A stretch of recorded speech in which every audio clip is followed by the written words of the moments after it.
Let's see.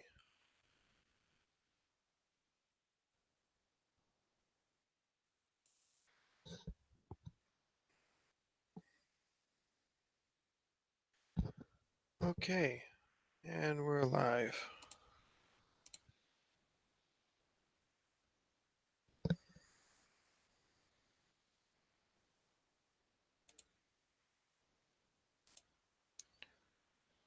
Um,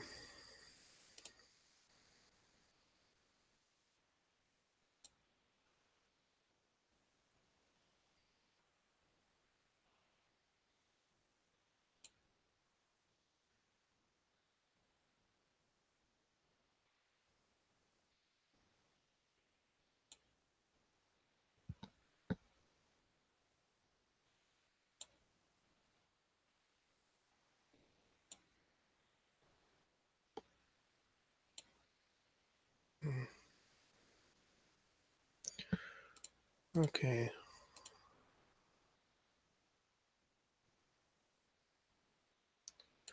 Let's give it a few minutes. Gonna try to get this thing going.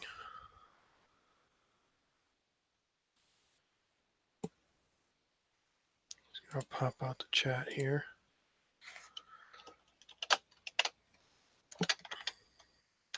Resize it. Okay. Well, hello and good evening, ladies and gentlemen. Um, kind of a spur of the moment. I know it's late. But I guess we'll find out if anybody's up. Um,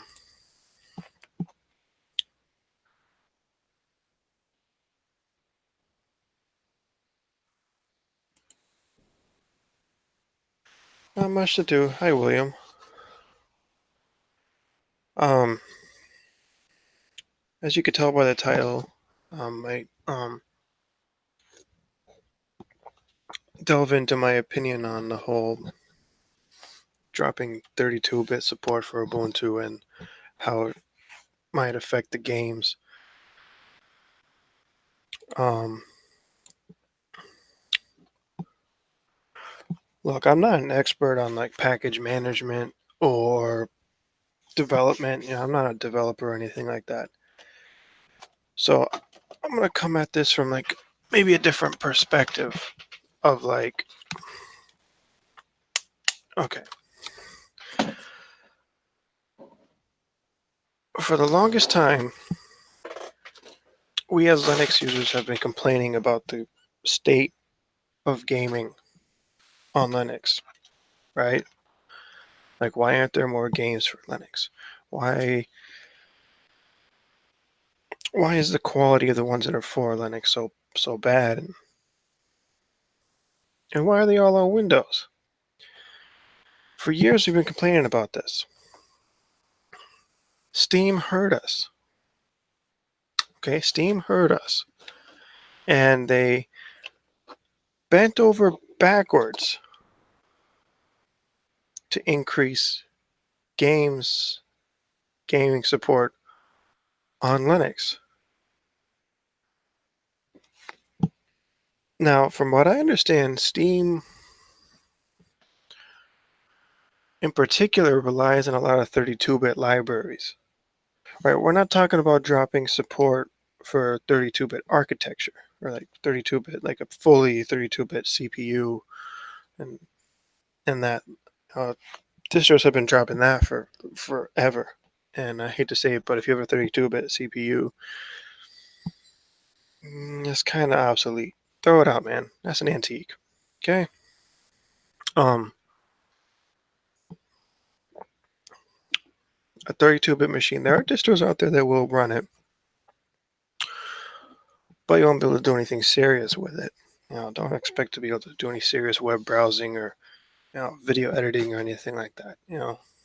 Just FYI.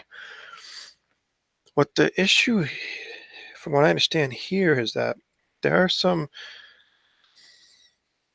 applications that require backwards compatibility with 32-bit libraries or 32-bit compatible dependencies or some whatever. I don't understand all the ins and outs. All I know is that when I installed Arch, there were certain applications that required multi-library support. Arch dropped 32-bit support. You can only install on a 64-bit architecture now. And Manjaro did the same. And so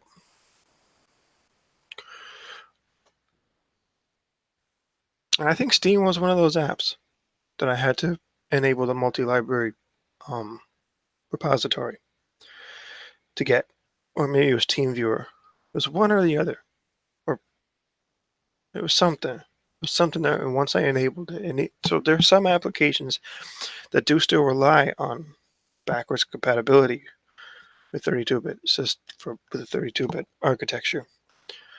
Now, here's my thoughts on the issue. If we as a Linux community was complaining about the state of gaming, and then Steam bent over backwards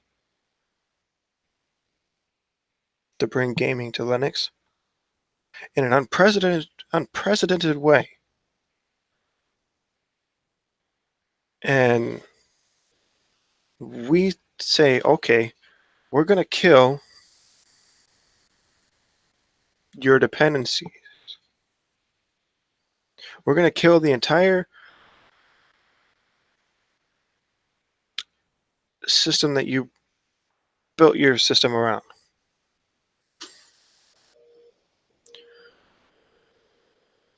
I think that's a.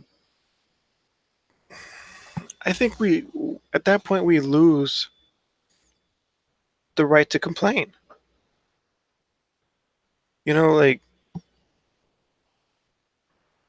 we shot ourselves in the foot. If this goes through, I don't think it's going to go through. I watched Chris Titus's video where he thinks that Canonical is going to backtrack on this. I think they will. I have to agree. I don't think they're gonna continue down this path. And there are plenty of other distributions with good 32-bit multi-lib architecture support. Not sure about Fedora, OpenSUSE, or things like that. But I can say for sure that Arch has good, like Arch Base has good multi-library support. And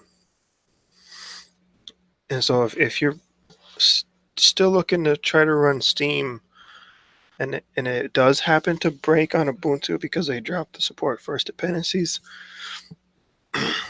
maybe consider Manjaro or or another Arch-based distro, right? Because I'm not going to suggest that a newbie go ahead and install Arch from a command line. That's just not going to happen. But I've run Steam on Manjaro and I've had no issues. I've run it on vanilla Arch. I've had little to no issues. A couple games here and there give me a problem, but I can run them through Lutris, and Lutris usually runs the ones that Proton has an issue with.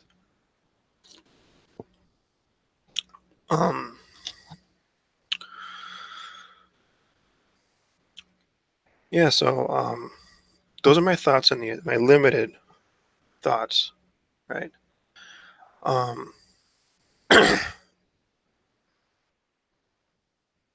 It doesn't work. Well, here, if anybody wants to know, hi, Cat Gamer.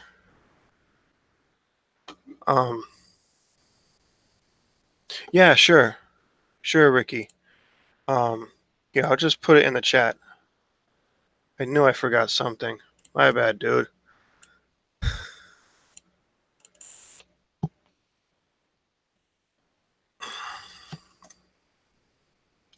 Yeah, I just posted the link to the chat in the link to the Hangout in the chat.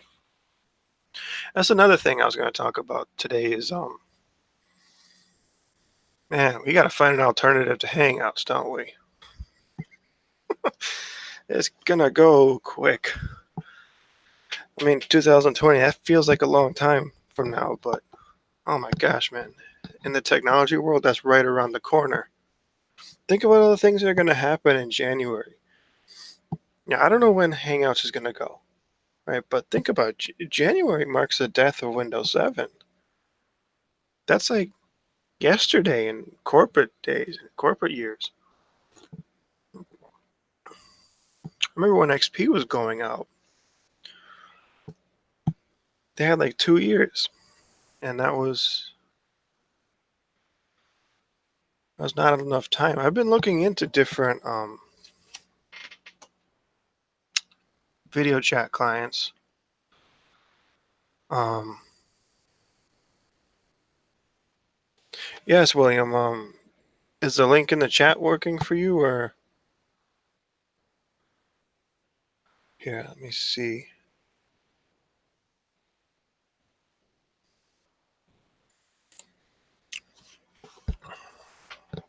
Is the link not working for Ricky either? Hope I shared the right one. Hmm.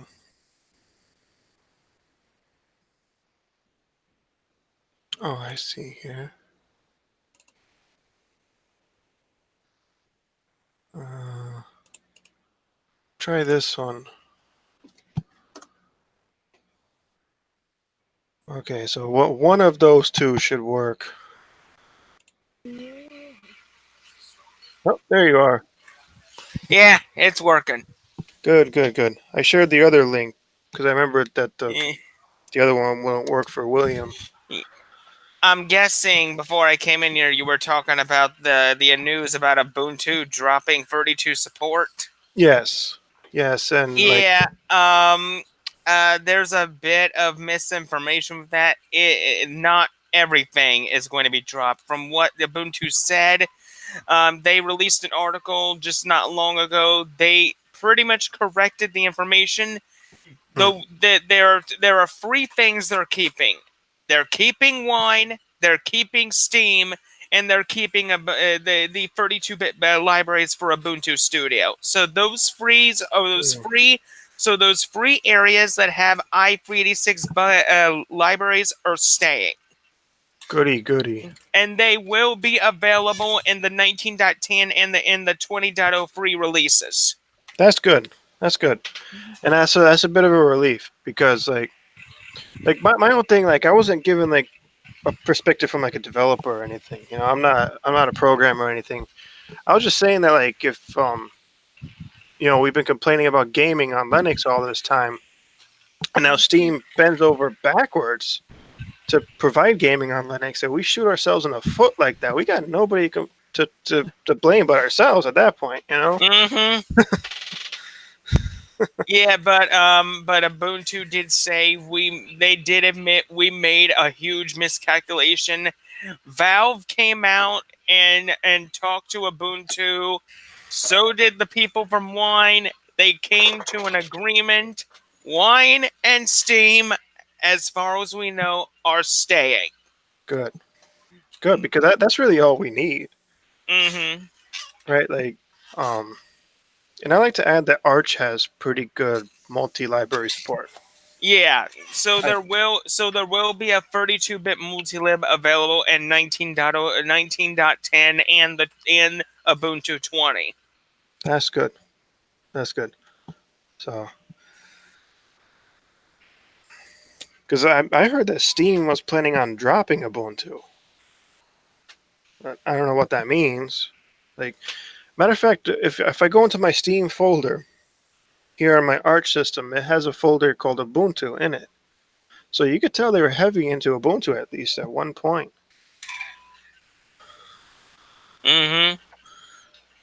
Then the other thing I was gonna talk about was like Hangouts alternatives because we need to find one. And I've been looking, but there's nothing that really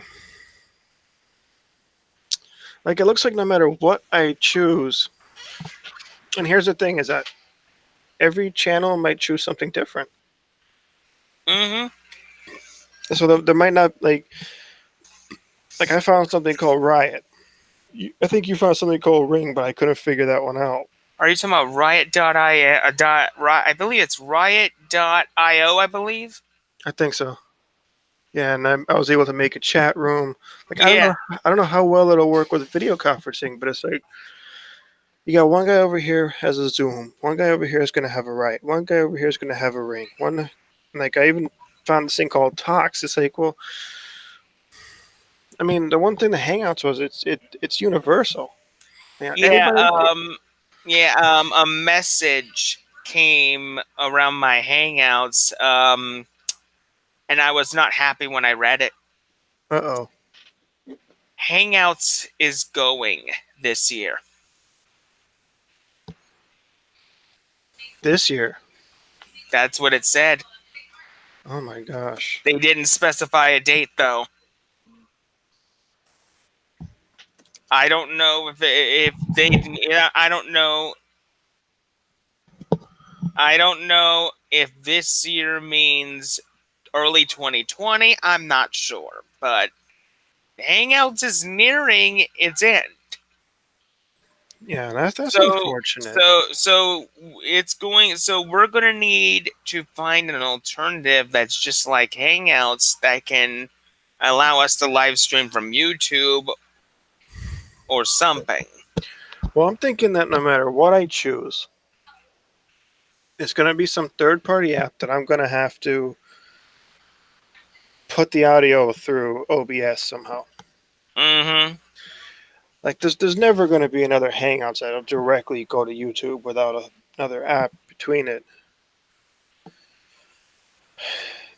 And like I looked into this thing called Tox, TOX, and it seemed to be pretty decent on the privacy end of things.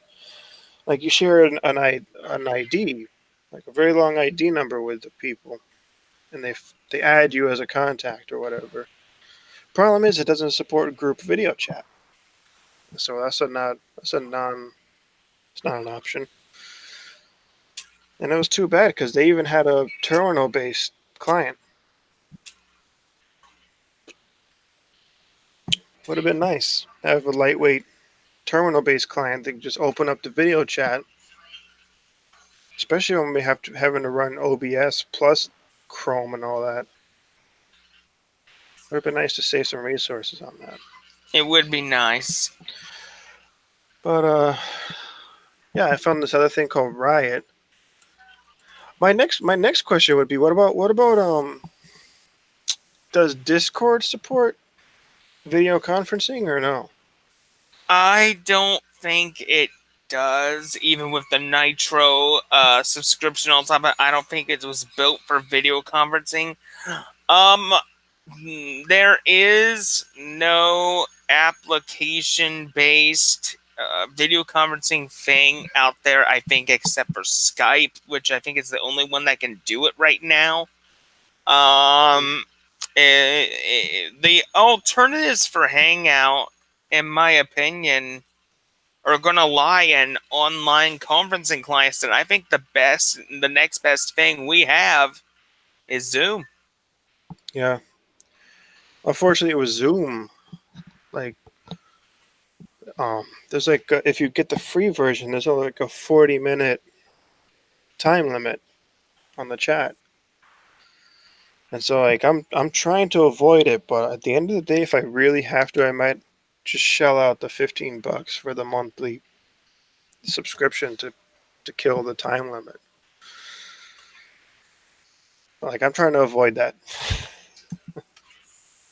because I'm not monetized. I'm not accepting any donations or anything. So like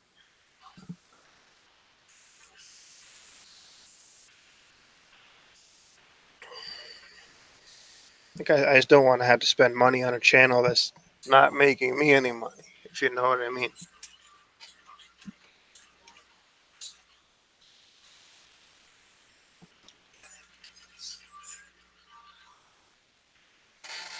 So I received a kernel update today. I went to 5.1.15. And if you have an older kernel than that, you're living in the past, man. Uh, I haven't. I don't even know what my kernel is. I think I'm still in the 4.15 series for Linux Mint, Oh, and so far it's working fine. Netflix. I'm sorry, did I say that out loud? Nah, I don't know.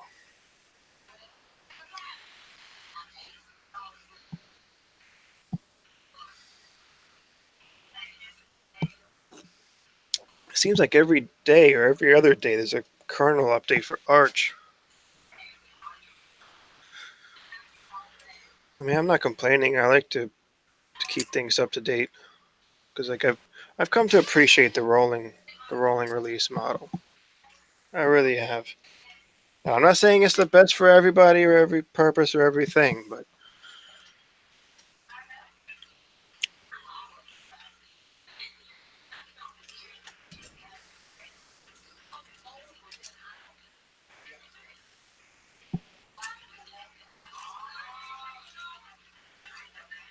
mm, I guess the other Ben's probably still installing Gentoo somewhere.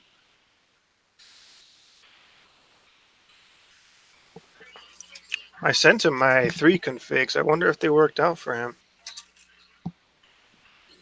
Hmm. because some of them are Arch specific, right? Like the updater is uses the Pacman package manager. I think if you ran that in Gentoo, you get a command not found.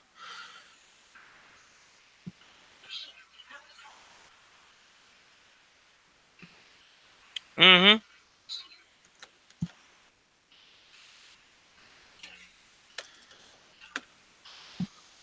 Oh, I don't know if you heard, but we may have a spiritual successor to Antergos. Oh, really? Its name is Endeavor OS.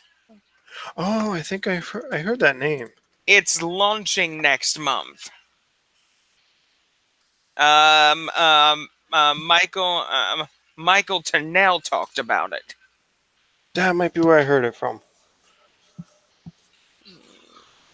Basically, from what I know, this thing is going to be built on parts of the Antergos code. Endeavor, the community project that wants to keep the spirit of Antergos alive. A couple of weeks ago, the end of Antergos was announced, and although there are no shortage of distributions of the style, even in the field of Arch Linux.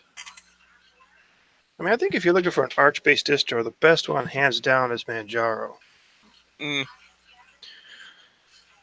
And like, I'm sure, and I mean, like, when I tried Antergos, I tried it as recommendation of someone saying like, okay, you're trying to get Arch working, here try using Antergos. It's got a GUI installer, now install it. And I used it, and I found, I don't know, maybe it was just me, but like if I found it more confusing than like a base vanilla Arch install. I think it was because I just didn't know what installed, if it was missing anything, or like I was just like completely lost after the installation. Like Manjaro, I felt like was more of a complete package.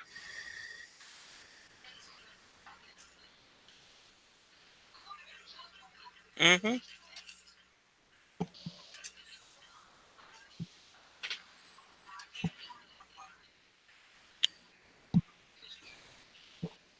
So have you tried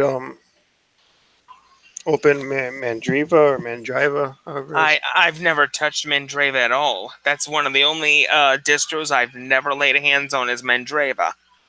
I Like, know Mandriva was one of the original Linux distros that started in the mid 2000s. mm, like I guess it's the The Biddle challenge for this week. Yeah. I'm thinking about looking at it. Not on my main machine. Oh, oh no, Isn't that's. isn't if I'm correct? Isn't Mandreva? Doesn't it use the RPM system? I believe so. Let me see. I'm sure DistroWatch would tell me. DistroWatch.com. Yep. Okay, there's a recent release for Open Mandriva LX. Oh, it says it's based on, it says independent. Let's see what it says for package management. Yeah, it uses RPM.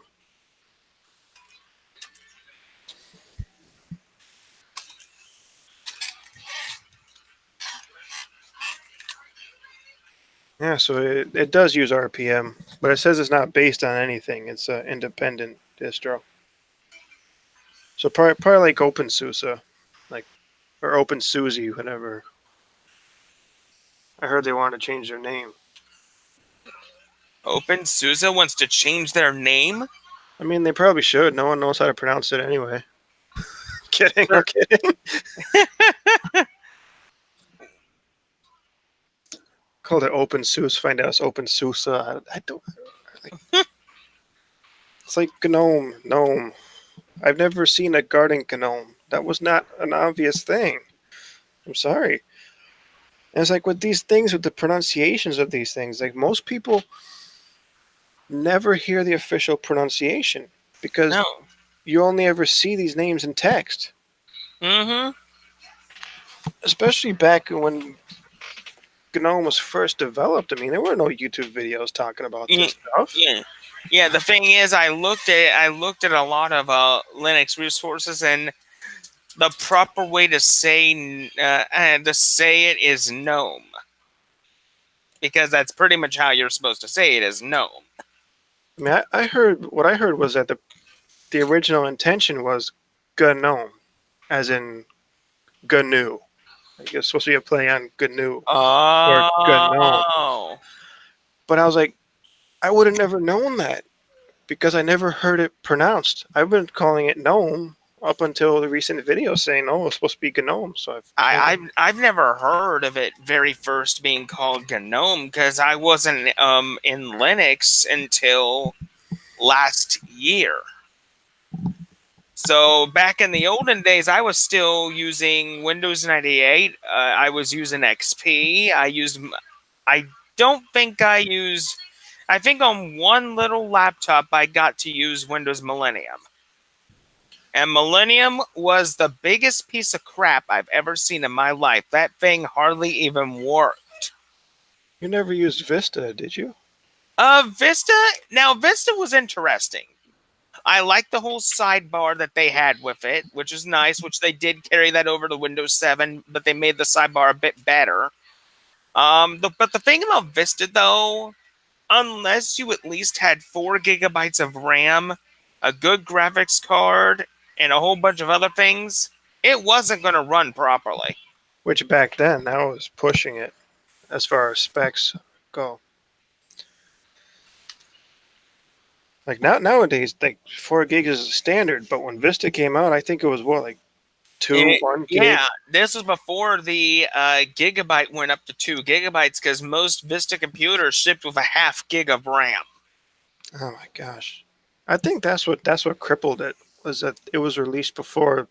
It was released before its time. If it released around when the RAM jumped up to 2 gigs, Vista would have been awesome.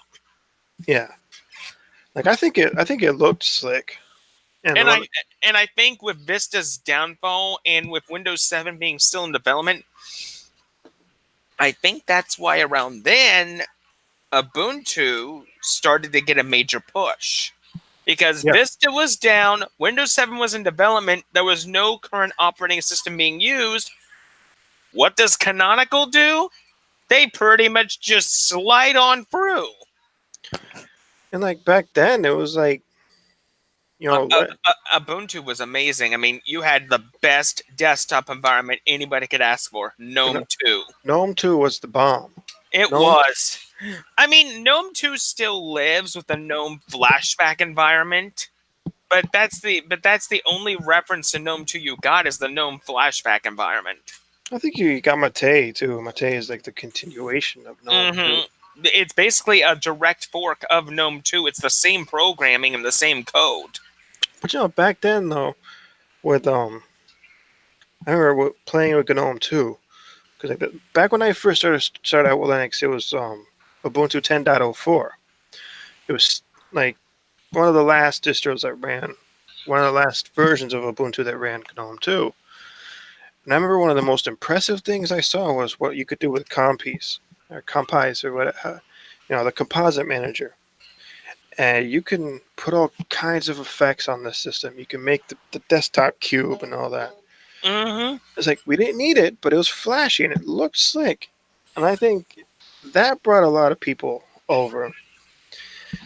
And it was showing that, like, hey, look, we're doing something original over here. We're doing something slick. I mean, look what I can do. I can make a desktop cube. I think you can still do hmm it. You can But still. that's not the only thing that GNOME 2 was capable of doing. I mean, Ubuntu brought in the Ubuntu Software Center, which was a staple in Ubuntu up until they switched from Unity to GNOME back to GNOME. Yeah. I mean, the Software Center was a key staple. I mean, that Software Center was really cool. And even though I didn't experience the Software Center from back then, I got pretty much a taste of it when I first used Ubuntu 16.04. The Software Center was a decent thing. It was. Back during the 10.04 days, Ubuntu didn't come with a lot of drivers. It didn't come with a No. lot of software. Well, back then the kernel was much different than it is now. I mean, the kernel didn't have the ability to just automatically detect every single hardware you have and just implement the drivers from within itself. Because today the Linux kernel has every single driver inside of it. Back then, it really didn't have that function. Yeah, and I mean, like, let me tell you something. We've come a long way in Linux. We've hmm come just from the times that I started working with it. Like back in 2010 with the 10.04, it was like, okay, I had a Mac, I had a Windows machine, and I had a Linux machine. I got into Linux by pure accident, by the way. I had a Gateway laptop that came with Windows 7. Um, then the hard drive decided it was going to just kaput. So I still had it on warranty. So I sent it in to get the hard drive replaced. They guaranteed me, hey, it's going to come back to you the way that you purchased it. Comes back to me with no operating system installed on it. I was like, but I bought this thing with Windows 7 on it. Why can't you put the operating? They said we can't do it. I'm like, okay, whatever. So after jumping through hoops after hoop after hoop trying to get, like, this was before I knew about Windows Loader and like how to hack Windows to. This was even before the time to where you could put an ISO on a USB stick and just Yeah, inject the thing. yeah. This is before I knew about even, back in those days, like Windows 10 is different, but Windows 7, they put the product key underneath the machine. And so if you ever had to reinstall the system, you just copy the product key from like a sticker underneath the machine. I don't know about that. Like there was a legitimate way for me to get my system back up, but uh, the geniuses at Geek Squad couldn't figure that out apparently. And so I had heard about Linux in the past, and I said, you know what? Why not? I looked up Linux. I downloaded Ubuntu was the first thing that popped up, and I gotta say, back then I thought Linux was a cool toy. But if I ever needed to get real work done, it was on my Mac or on my Windows machine. Because at the time, Windows 7 was really popular, and this is around the time when Well, This is around the time Mac did not suck. back then I was a Mac boy. hmm Yeah, because Windows 7 had issues. Like I kept Yep. running into bugs here and there. But where the Windows 7 had issues, the Mac just worked.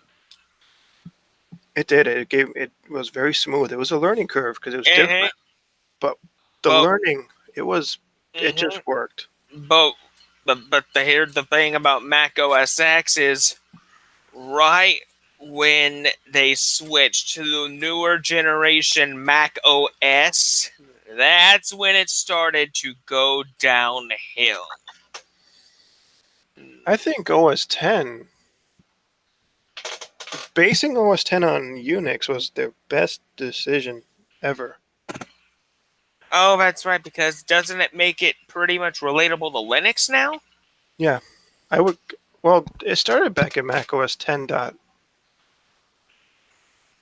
Matter of fact, that was like one of the first things Steve Jobs did when he came back was he decided to redo Mac OS. They based it on Unix. I think it's based on one of the free BSDs or something. So that would make it not so much a brother to Linux, but more of an estranged cousin. Yeah. Because like when I was on the Macintosh, I used the terminal a lot. A lot. I learned how to navigate a Unix terminal on my Mac. And so when I came over to Linux full time, I already knew how to navigate through a terminal and stuff. Like some of the utilities were different, but Now, you were around back then when GNOME 2 was switched over to Unity. How did you yeah. fare when Unity first came out? Okay. I I made the jump to from 10.04 to 10.10, and 10.10 was amazing. When 11.04 came out, this was the first implementation of Unity, Ubuntu 11.04. It was complete garbage. This was it kept breaking on me. My themes broke, compies broke. It kept freezing up. It was slower than hell. It was the first time I ever downgraded an operating system to the previous version. Um, The saving grace, though, is that GNOME 2 wasn't completely gone in 11.04. You could still get GNOME 2 in the repositories. yeah, um, and you could like back it up, but like I ended up going back to 10.10, Ubuntu 10.10.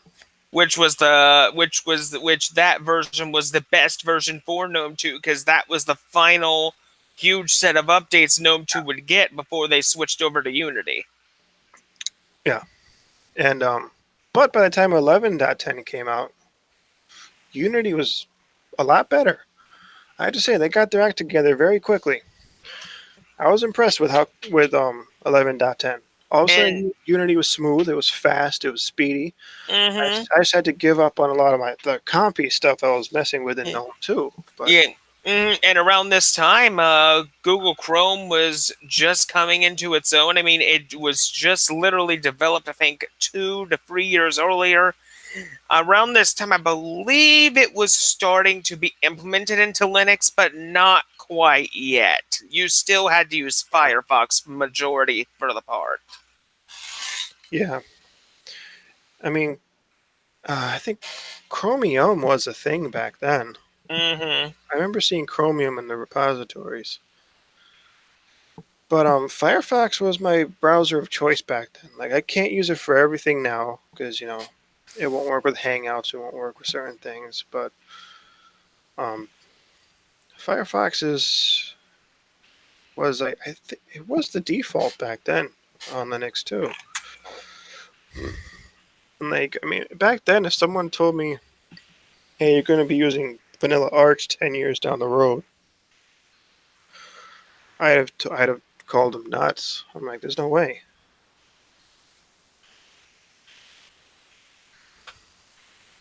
But here I am.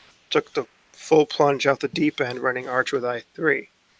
So, I mean, wherever you start with Linux, don't ever assume where you're going to land later hmm on because our workflows change, distros change. Um, I mean, here's the thing: it is completely impossible to stay on one distro forever. Sooner or later, you're going to change. yeah, because like right now, Arch is great. It works great for me. Um, but who knows what could happen tomorrow? right? The community could do something completely stupid, unforgivable, send a kernel down the line that just completely blows my system to hell. And guess what? I'm not going to go back to Arch if they do that. I'm going to find something different.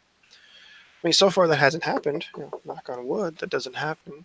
But I think it's more. I think that that type of instance is more rarer to happen than it used to be because I know yeah, back in the day, Arch used to get bad kernels a lot. like in their defense, I do have the testing repos enabled.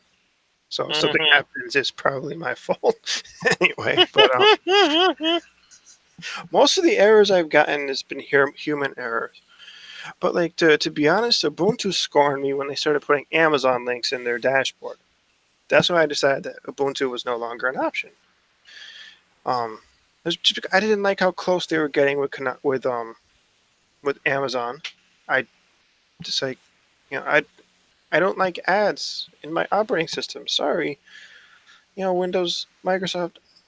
I don't know why you think Candy Crush is such an integral piece of the operating system that it has to come back every time I delete it. But and the same goes. Like I want my system to do what I want it to do. I want it to be simple, basic. Just that's it. That's I don't need ads telling me, here buy this new thing. That drives people mad. See ads in your Facebook Messenger. You see ads on Facebook, on YouTube, on everywhere you go. It's just garbage. I mean, it's like, can you leave it off my desktop at least? Now, I will say one thing though. I mean, I do want to say one thing about the Andragos team. They made the right decision. They Yeah. made the right decision.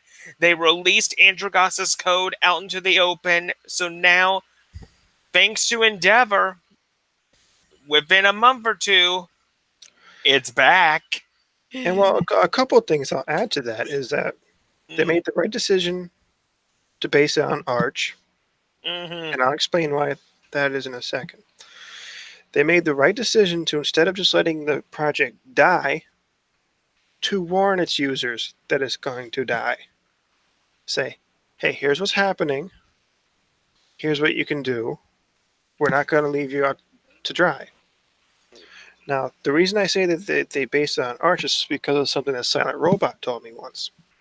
That he based his Salient on Arch.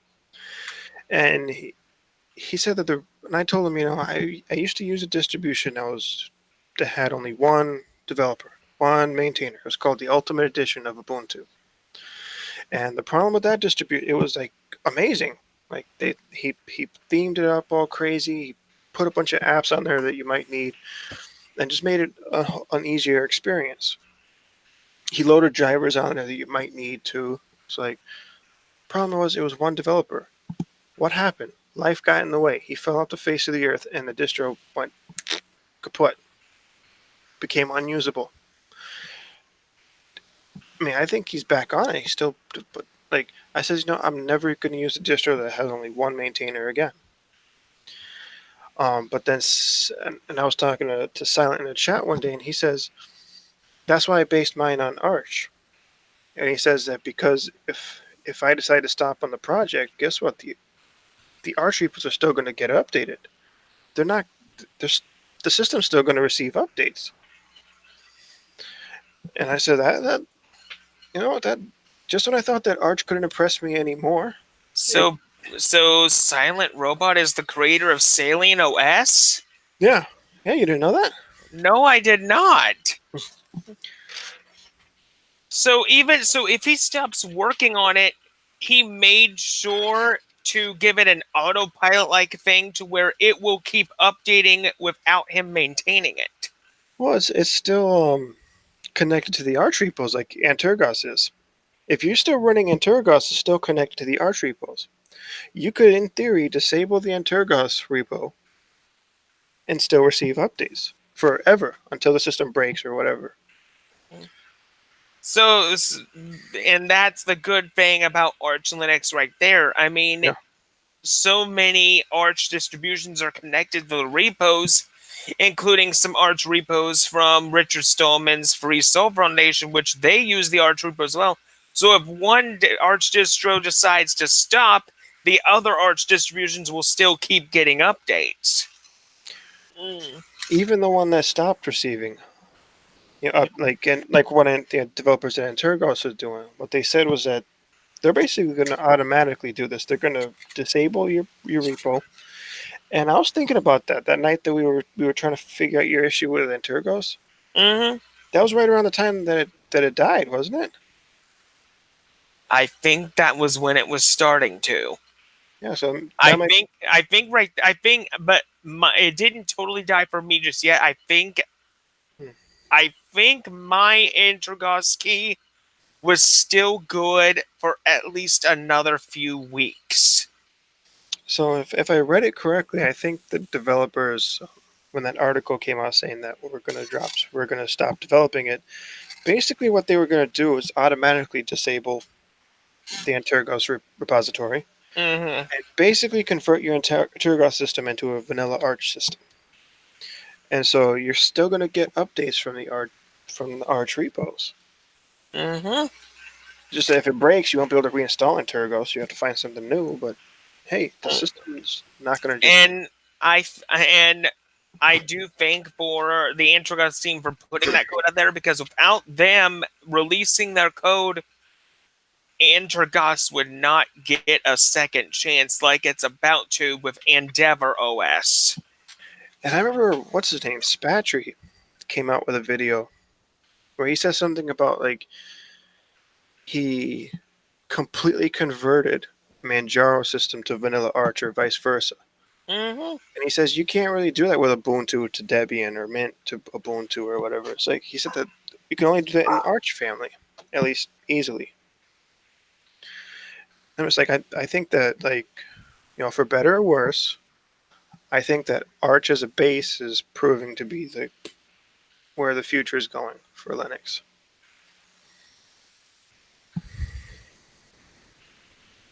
Or at least the.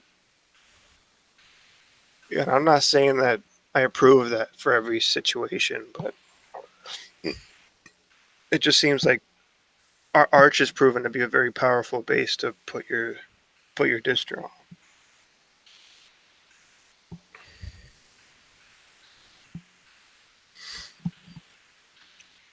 Like I think that Debian is going to be the king for a while. At least until Endeavor shows up. I mean, as But far as the thing is, Debian's going to be king anyway, because we're not that far off from getting Debian 10. well, I think Debian's king because when you think about it, like most It, Linux users run Debian, whether it's mhm. Debian or a Debian-based system, or a system based on a system that's based on Debian. And the thing is, what most Ubuntu users don't realize is Ubuntu is based on Debian. Not very many Ubuntu real users realize it. I mean, even if something bad was to happen to Ubuntu, you would still have access to the Debian repositories and the eDebi package manager. Well, actually, I think Ubuntu uses their own curated repositories. Hmm. Like I think on Debian-based systems, you'd have to go into the etc folder, apt, and there should be a sources.list file in there that will give you a list of your repositories. And, And then, and and what's useful about that repository list is you can edit that repository list as you wish. yes, yes, you can um, add repositories, comment some of them out, get rid of them. You can do the same thing in Arch. There's an Arch repository list too, where you just go in there, edit it. Although I found little need to, except during the installation process, to basically um, enable this new thing called multi-library support. Um, The multi-lib. yes. Yes, that's a repository in the file. You have to like Yeah. on Vanilla Arch anyway. It comes Mhm. commented out. Now, now the one difference with Linux that I have not learned yet is how can I tell with each Linux packet with Linux program package I download? How can I tell if it's either a non-free software or if it's free and open source software? How can I tell the difference between free software and non-free? That I don't know. I think DistroTube did a video on that where he explained the difference between um or like what's this guy's like basically they're starting to use the word Oh, libre instead of free. oh. And I think like Richard Stallman has said before that um free and open source doesn't mean that okay, it's going to be free. Like just because you charge a little money for your product doesn't make it not free. And his whole thing is that you release the code. Now, like even if you sell your program, you got to release the code. And I think there has to be there are different licensing agreements too. Like Well, most of the time when somebody wants to deal with Linux, 9 times out of 10, the license you have to go for is the GPL.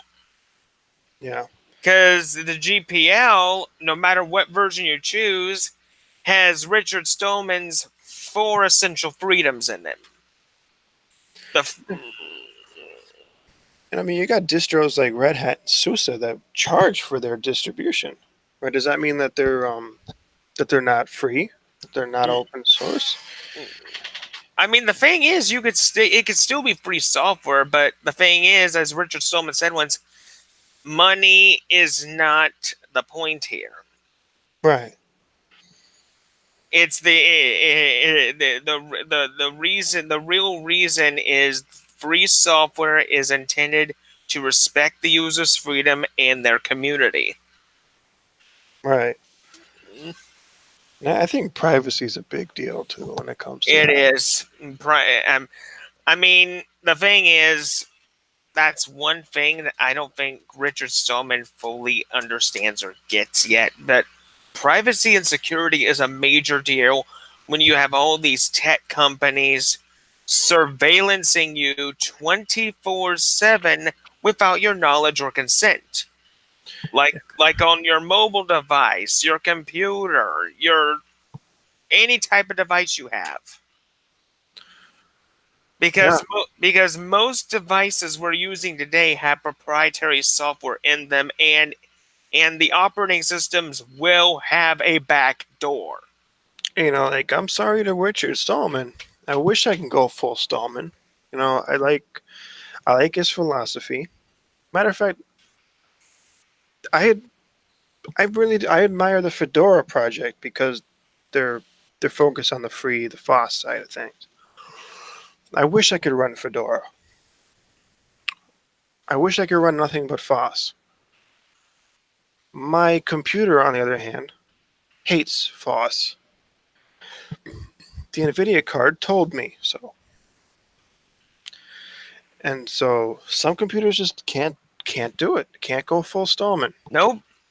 And that's because Linux still lacks the one thing that Windows is still being popular with, and that is the ability to use any type of graphics card you want.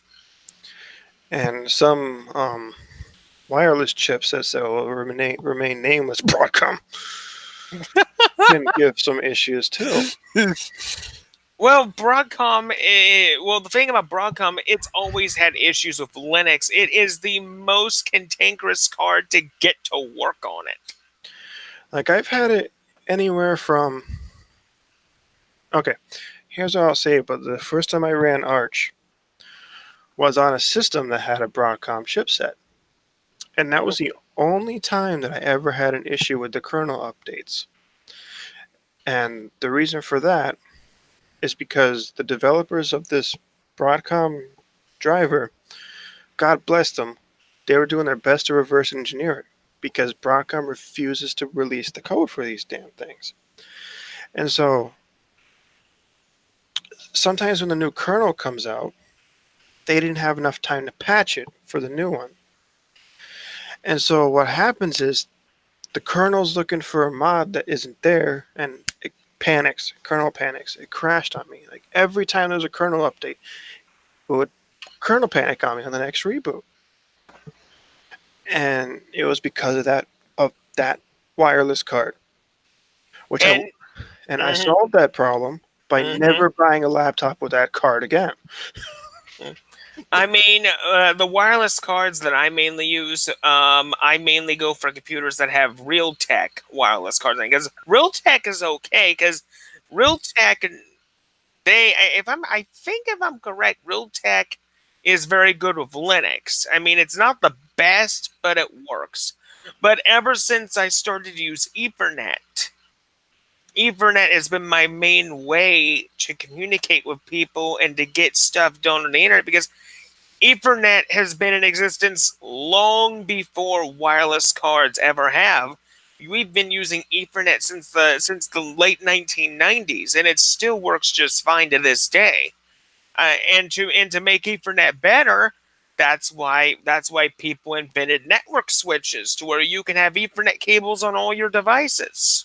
Yeah, I mean, the only thing keeping me from using Ethernet mainly is convenience. Like Wi-Fi is very convenient, and while I do have an Ethernet port on the on my ThinkPad and on the docking station, the cable I have is very loose. It's very poorly put together, and it kept falling out to the point where Wi-Fi was actually a more stable connection. So I decided to. By the way, this one, the ThinkPad I have runs its network controller here is an Intel Corporation Centrino. It looks like the Wi-Fi card is an Intel. Mhm. So, Intel Centrino processor. That's a very old processor.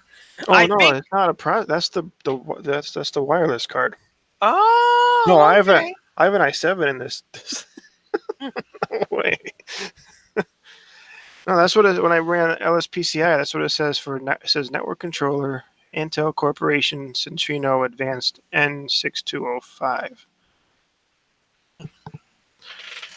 I do know that some of the oldest processors can run Linux decently. I know. I think I've also heard that you can get Linux to run on a Pentium 3. I believe it. Um, Maybe not every distro, but Maybe not every. I think the best one that could run on extremely old computers would have to be Peppermint. That would be the most compatible one for that because it's light on very light on hardware resources. So it wouldn't take much for a 32-bit version of Peppermint to be loaded on an extremely old computer that is dated back to 2002. well, I mean, if you have, let's say, a 32-bit processor, I would say at this point, it's like, what are you waiting for? Even the cheapest computers you can get are 64-bit today, and they're very affordable. 64-bit first emerged onto the scene around 2003 when E-Machines released their very first computer, a 64-bit computer with the AMD Athlon processor. I mean, my thing is this: is that a 32-bit CPU, and this is if it's one of the high-end ones, can only handle 4 gigs of RAM maximum. Hmm. 4 gigs. Now, tell me, what kind of web browsing can someone do on that? You know, Google Chrome is only available in 64-bit now, Hmm. which means that even if you find a distribution that can run that 32-bit CPU, you're still going to be very limited in the things that you're able to do with that machine. That is true, but a 32-bit machine can still do a lot of things.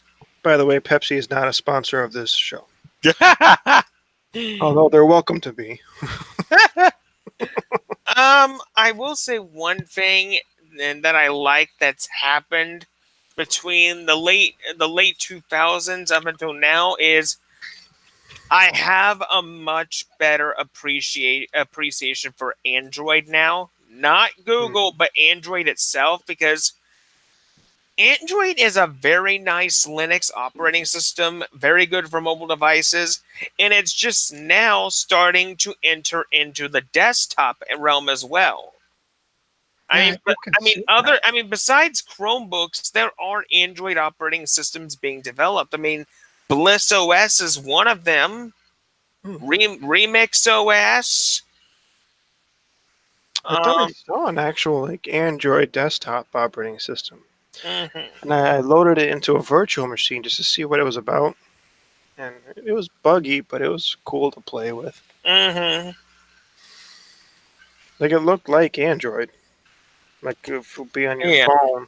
Only I'm like, well, I'm not gonna put this on a desktop, but you know, 'cause, mhm, like the way the mouse interacted with it, it kept freezing up on me. It was kind of buggy, but it was fun. It's fun to look yeah. The one age-old question I'm looking for an answer for is I'm wondering, is it possible to run Linux on an extremely old Windows XP machine? And I'm talking about 2001 Windows XP, when XP first came out. at. Well, Because you got to look at what was around back then. I mean, we still have Pentium 3. Pentium 4, I believe, was about to release. AMD is just ramping up their graphics card production. Nvidia is releasing their GeForce cards around this time, still compatible with Windows 98, Windows 98 and second edition, which is the best version of Windows 98, by the way. well, I'm Um, looking at this article that Steve shared on MeWe. mhm. It says 5 tiny Linux distros to try before you die. So I guess I have a bucket list now. But okay. Um, the first one on the list here is Tiny Core. I've tried it before. It says here that it's 11 megabytes for a text console and 16 megabytes for a GUI. So Uh-huh. that is a tiny image for a Linux distro for an operating system. So I mean, you might have some luck with this one. Like maybe check out the go to their website now to see if I can find the system requirements. Um, I will say there's one environment that you might be interested on that one. Hmm? OpenBox. Oh yeah. And I believe it also has GNOME on it too. I don't know if that'll run on an old 2001 computer, but there's an idea. I think OpenBox would run on an old 2001 computer just fine. Oh, Because, open box. I was talking about. I thought I was talking about GNOME. oh, I highly doubt that's gonna run on a computer from 2001. yeah. I think the closest GNOME operating system you could run on a computer that's from 2001 is at the most a GNOME version around the 1.0 series. Hmm. So it says here, what are the minimum requirements for Tiny Core Linux? And here, matter of fact, I'll screen share it here. Okay. Um, so right up here, it says, what are the minimum requirements? There's an absolute minimum of RAM is 64 megabytes. TC won't boot with anything less, no matter how many terabytes of swap you have.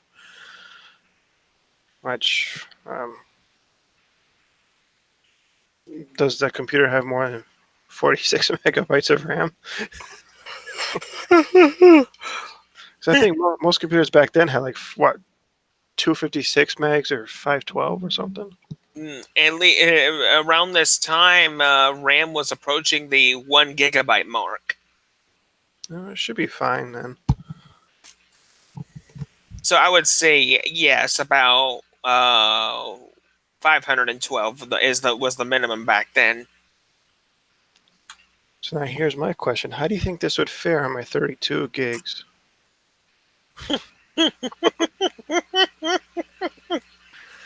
So it says a recommendation configuration: a Pentium 2 or better, Mm-hmm. 128 megs of RAM, and some swap.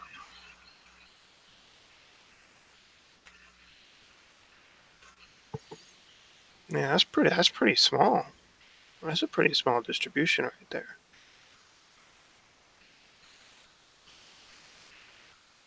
Now, I would give it a shot.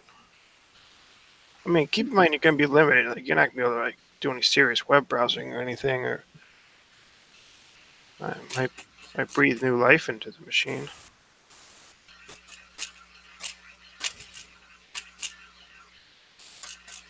So, what's the other tiny distros that are on this list? Let me see what's next. Slytaz or Slitaz? Slitaz. It says here the image is 51 megs. So I'll open up its homepage here, see what's going on.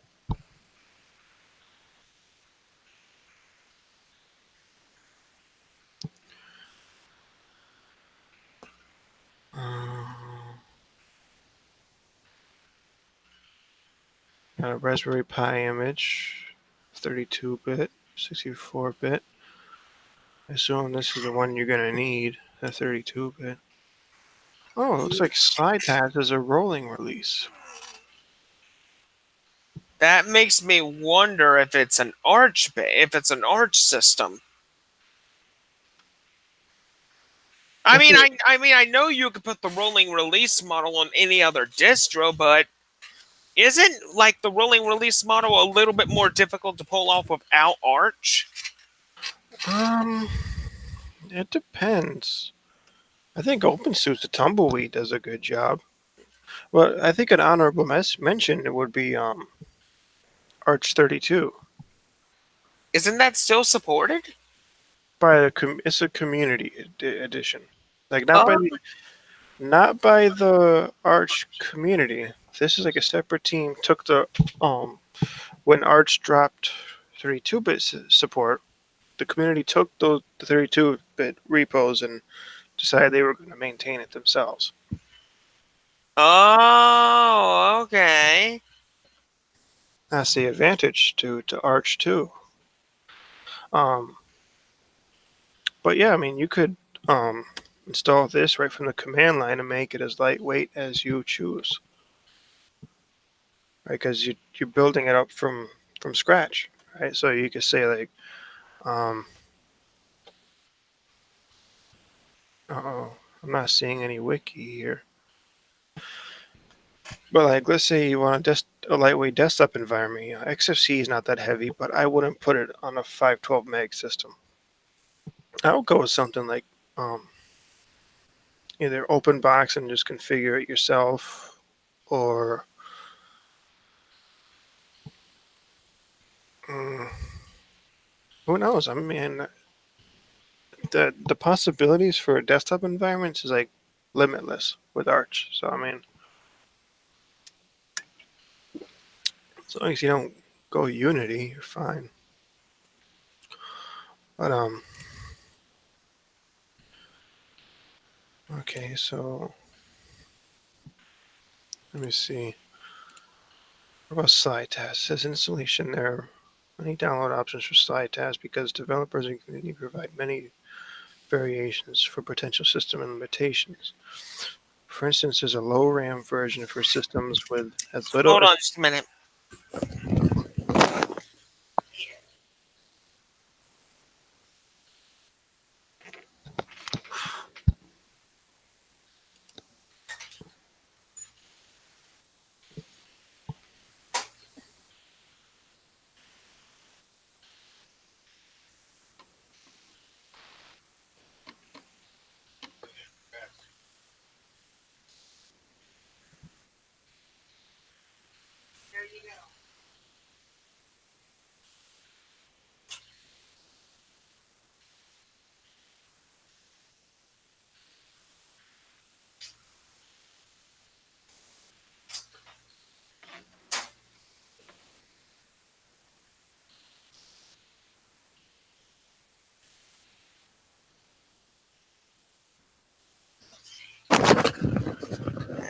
Okay, I'm back. You were saying?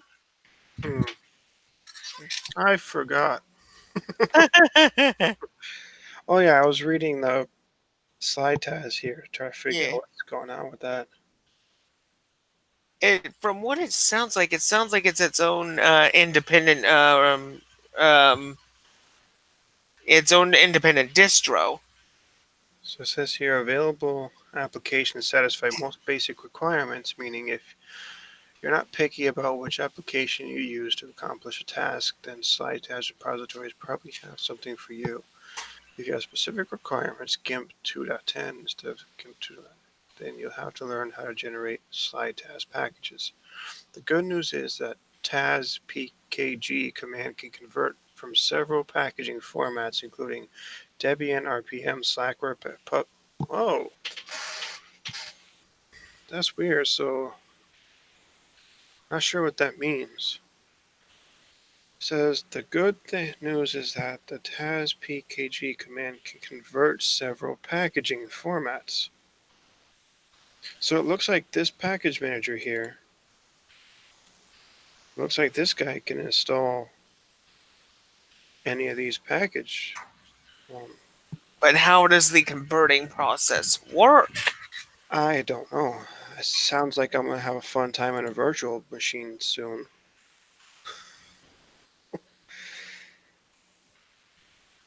Because this has me curious now. Let's see. Download. Live CD running really bootable.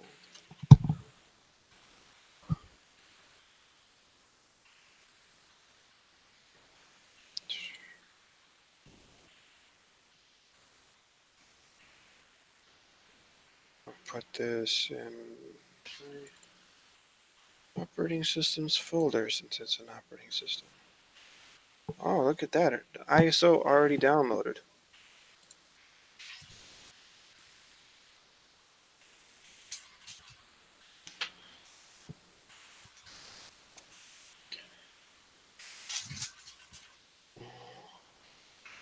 Hmm, that's interesting. I just download the ISO. It came in like no time flat. Gonna give Tiny Core a shot too, because why not? Gonna try these in virtual boxes. Oh, yeah, another one called Porteus. Offers a few desktop options with the smallest image around 270 megabytes and the largest 350 megabytes.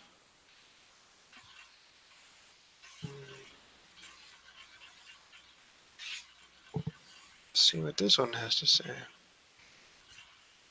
It says here Porteus.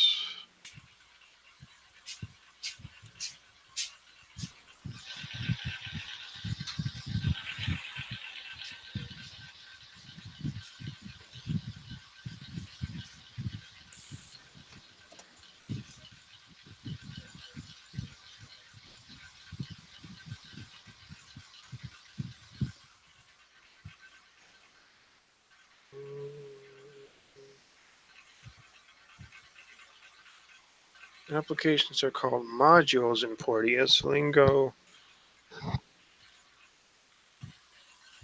and are available from the unified Slackware package manager. So it looks like Porteus is based on Slack,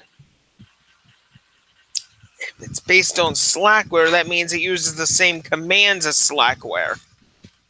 which I have little to no experience with Slackware. Uh, in my video section, I did a Slackware installation with Surge not long ago. So if you need some Hmm. information on Slackware, you can watch that on your own time. So, Uh, Bodhi Linux is on the list. oh, Bodhi. Bodhi, is that how it's pronounced? Yeah, Bodhi Linux. I learned something today. I'm learning how to pronounce everything today. And of course, Puppy Linux is on the list. Silverblue. What is that? Okay. Team Silver Blue, a much improved toolbox with documentation. Oh, it's part of Fedora. Oh,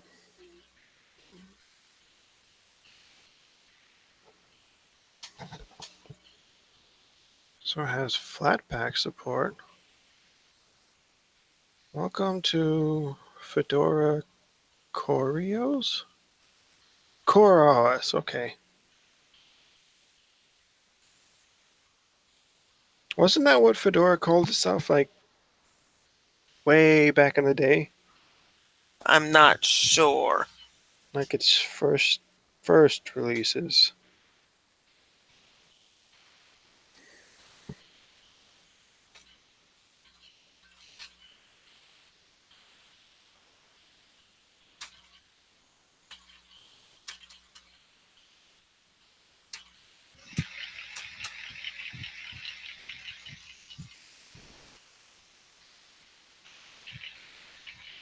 Hmm.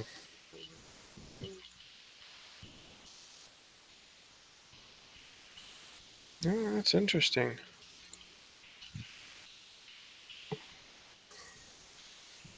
It uses the Anaconda installer, which is not my favorite. I find the installation process of Fedora and um, what's the other one? The installation processes of Fedora, OpenSUSE, CentOS, from that kind of family. I find those installation processes to be the most confusing. Debian can be pretty confusing too, the installer.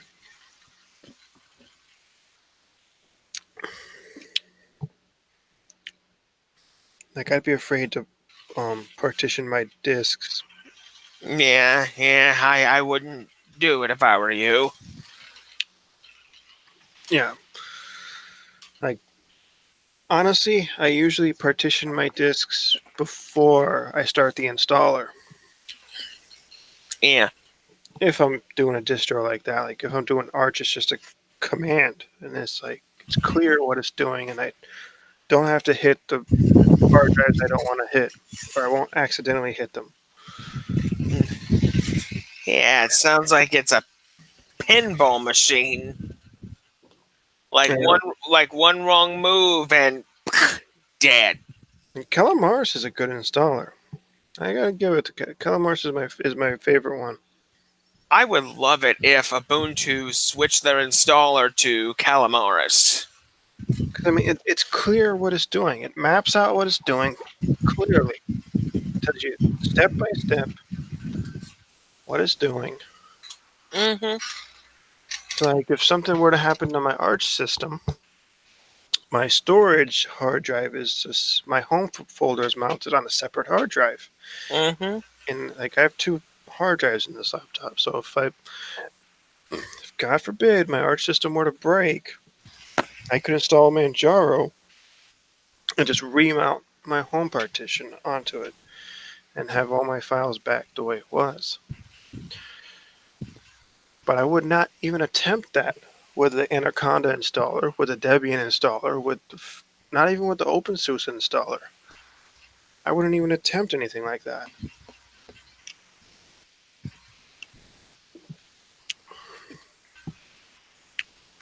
And hey, that's just me.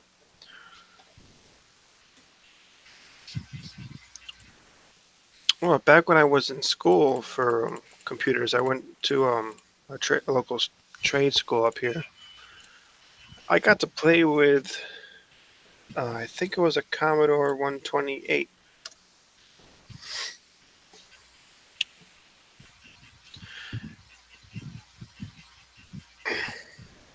and that was a trip.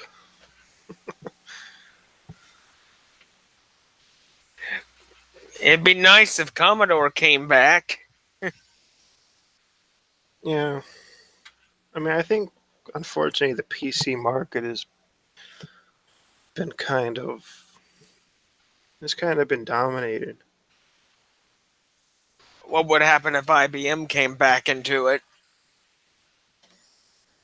Well, they just, oh, right, they used to make an operating system, didn't they? OS2, which the code for OS2 is now gone to somebody else, and OS2 goes by a new name now. Arca OS. It is the spiritual successor to OS2. It is based on OS2. You can run old Windows 3.1 programs on it. You can still run old OS2 programs on it. Hmm. And it has a few little niche things in it. It's pretty cool. Well, as far as I am, It's just it's not very well known, and in order to get a license, they want you to pay money to get a copy. um, I, So so basically, in other words, Argo OS is a proprietary operating system, pretty much like Windows. um, I mean, I mean, it's not gonna. I don't think it's gonna work out the way they think it's gonna work out. Mm. Not for them. You know, it's like I'm sorry to say it, but like Windows, when you break it down. Okay, I had a one of my instructors and my friends. He broke it down very simply. In this world, there are only two operating systems, just two. He said there's DOS and there's Unix. That's it. Every other operating system is based on one of those two things. Anyone that's prevalent, anyway, because you got, Um, Even though Windows tried to eliminate it, it still has DOS in it. well, It's extremely well hidden. they like to call it, it was NT based, but it's like, wait a minute, you still have a command prompt. It runs DOS commands. If you know DOS and Unix, you can devastate any machine once you get in it because you just got to get into a command shell. And since the one thing about DOS, which is one of the strong points, is bulletin board systems, you can just go through any bulletin board system you please, look up somebody, and you're bound to find at least one bit of information that will allow you to get into another machine. Well, I'm not too versed in DOS. Like at least not like I didn't really get into the Windows command line as much as I did the Mac or the Linux command line. Hmm. And so like I mean honestly, my DOS skills are very rusty at best. Like I can kind of navigate through it, like change directory, run an executable or whatever. But like as far as like As far as using a terminal is concerned, Linus Torvalds and Richard Stallman, they invented GNU/Linux to make it easy to use a terminal. I think that the terminal is not something to be feared, at least not in Linux. It's something that's to be embraced. Because, like, okay, I'll give it to you this way. When I first started out with Linux, terminal was unclean. Okay, I didn't want to touch it. I didn't want to see it. I didn't want to have to deal with it. I was scared of it. But later on down the line, when I started learning certain commands here and there, and then a certain task would come up, and I would say, hey, wait a minute, this would be quicker in the terminal. And I found myself dropping into a command shell more often. And now I use it for almost everything. Mm, that's true. True. I mean, it's like, you I know, mean, I mean, while DOS made learning computers easy, Linux made using the terminal easy. Yeah, yeah. Like I mean, the terminal works like it doesn't work against the GUI. It works with it. Mhm. Like But if you're one of those people that always admired computers from the 1980s and 90s, you could take that GUI off your machine and just party like it's 1993 all over again. yeah, I mean back during the 90 Windows 3 days, I think it was. I remember hearing like obviously I was like 3 years old back then. I don't remember that, but like I remember like you could watch videos on YouTube where people would talk about like people back then when Windows like first started coming out with like the GUIs. It was very taxing on their on their resources, and they just wanted to play their Doom, so they would just like drop into a command shell instead, and not even bother with Windows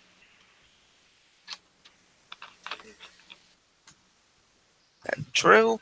because they wanted all their resources to go to their gaming. And like honestly, like right now, that's part of the reason why I decided to go with a more lightweight desktop environment like i3 and keep it minimal is because I want to keep those resources for gaming and stuff like that. And the thing about Doom, if people think that Doom cannot be run on Linux, I'm sorry. The thing about Doom's code is that, if I'm correct, Doom's code is open source now. So you can definitely run a native version of Doom on Linux.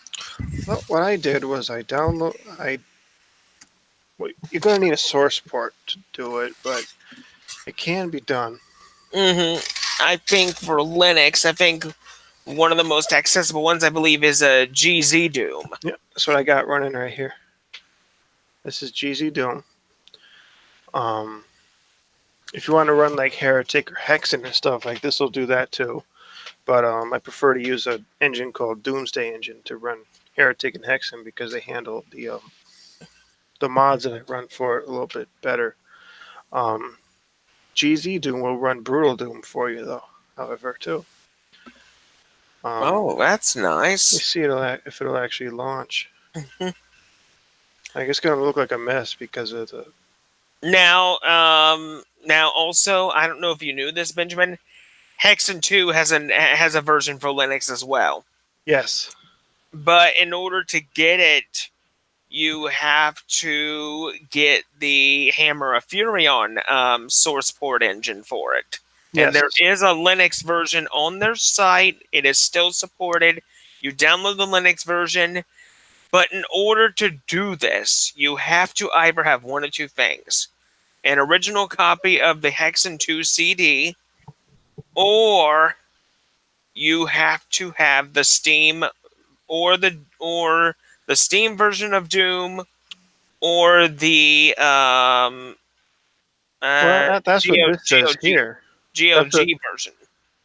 well that's what the I got all the original files from Steam, and then I just copied them over to the source ports folder. hmm So like, are you seeing this here? Yeah, that looks nice. I'm guessing that's a mod, right? Yes, it's Doom Remake 4, I think. Oh, so it's a remake of Doom 1. Oh, but it like I've been having an issue with it though. Like here, let me see. Vid FPS, I think it is true. Okay, look up in the corner. See, I got the frame rate showing. Um, my one issue with this is that the frame rate keeps dropping on me.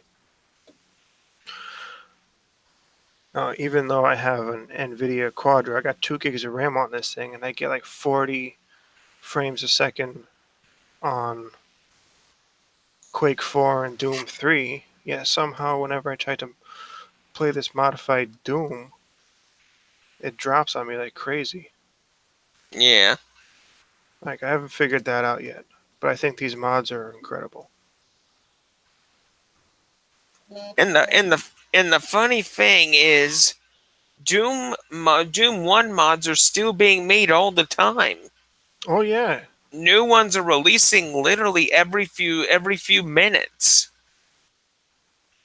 It is very simple to just open up a terminal or some sort of a prompt and just write code for a new Doom game. It is so easy to make Doom WAD files today than it was back in the old days. Because in the old days, you had to use so much resources in order to make a modded version of Doom. Well, yeah. now that Doom's source code is a bit more accessible than it was 25 years ago, all these Linux users and gamers have access to the code. Let me see if I got this working here. Okay, that's Hexam 1. I can tell it's Hexam 1 just by the title. It's actually No, a that's section Hexam 2. 2. Let me get it. Try to get it full screen. But the window is just so small. The resolution is garbage. That's why.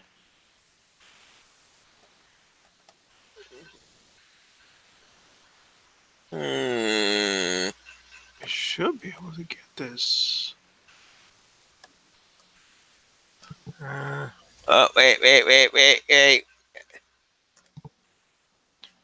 Are you able to move that window? I can maybe get it. There we go. We have something. I went full screen. I should be able to get it at 1920 by 1080. You Maybe not. should. Maybe not. Let me get out of there. Eh, I was afraid it was gonna kill the stream, but anyway, it didn't. here's the Doomsday engine. Doomsday 2. And where did it go? It might have went to another workspace. A render. I changed the resolution on my main screen. Put that back at its native 1080.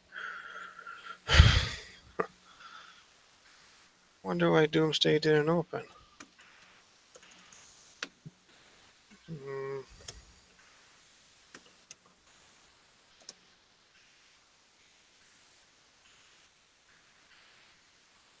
Okay, the code is loading. There we go. okay, so it was trying to auto adjust the resolution. There we go. Oh, it changed the resolution on my thing again. Oh wow, so it also runs Doom 64 as well. Yeah, I haven't been able to find those files though. See if I Wait. Hexen 4? What is that? Hexen 4. The one below it. There's a beta and there's a demo. Uh, I those do, I do not know what those are. I've never seen those before. those I I, don't have I know what files. I know what Death Kings of the Dark Citadel is. That's a mod pack that was officially released for Hexen. Looks like some of these are having missing mods. I don't. Oh, I know what it is. Yeah. The mods for those games were in a folder I call random, and I did a Uh, cleanse, if you will, of that folder. Not even thinking. I wiped a lot of stuff from there because it was taking up a lot of space on my drive. So I just said, let me just go through everything I don't need and get rid of it all. Turns out, Okay. yeah.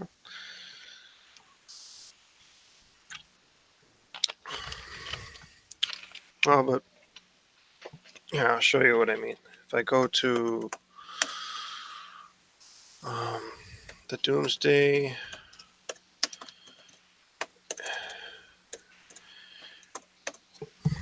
and by the way, these things run best on Arch-based distributions, and the reason is because it's a rolling release. Because I've tried these things with Mint, Debian-based things, and like the if you want to get the latest version, you got to download it from Git and compile it manually, which is a pain. But Arch, it just keeps everything up to date either through the main repos or through the AUR. And like the older versions of these programs just suck. I'm sorry. Like you see some of the graphics here. Hmm. They modify it to like they've got mods for Hexen for Heretic and Hexen too. Like a resource pack here. That's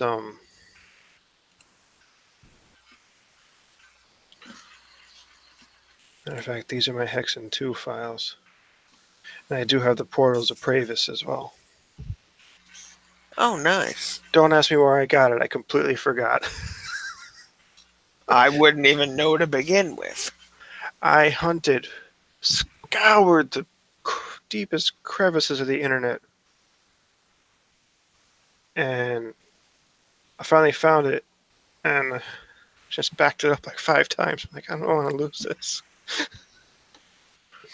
Because, see, I tried to pay for the Portal of Pravis.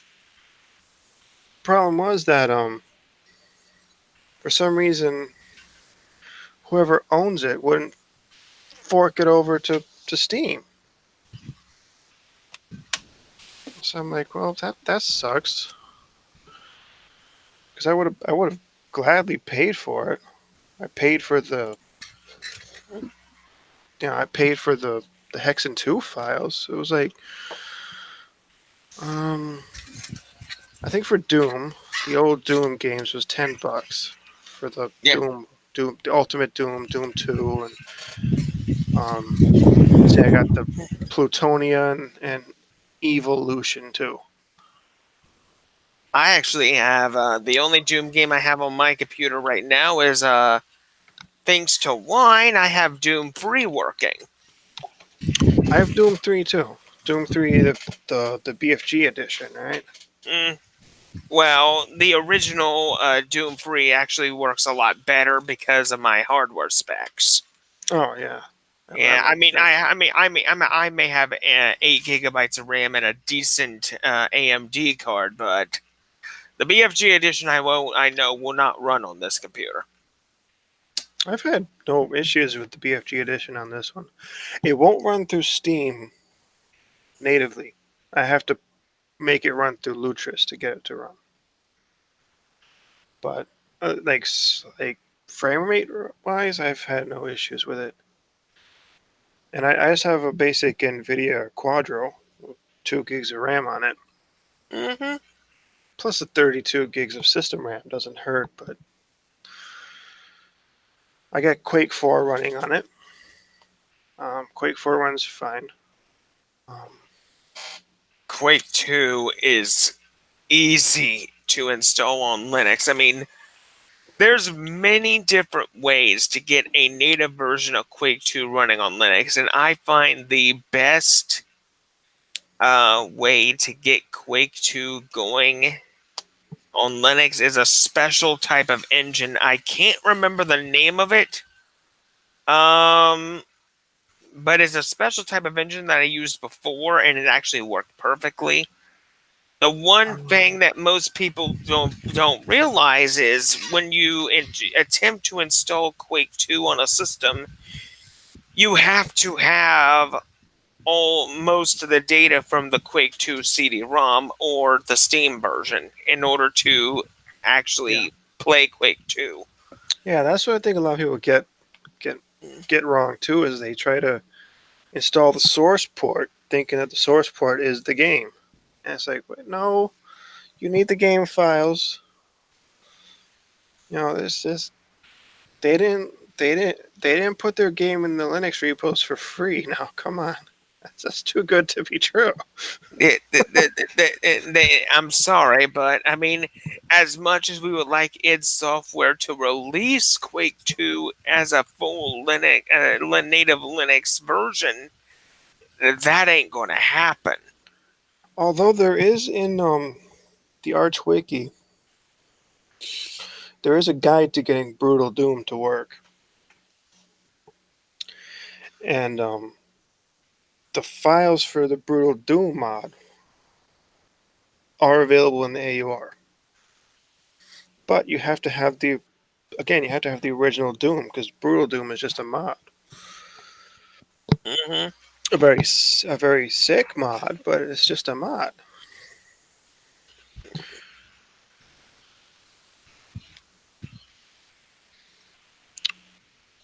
And now, as for the original Quake, one engine emulates the original Quake 1 perfectly. Dark Places. That's it. I knew it was either Dark Magic or Dark something.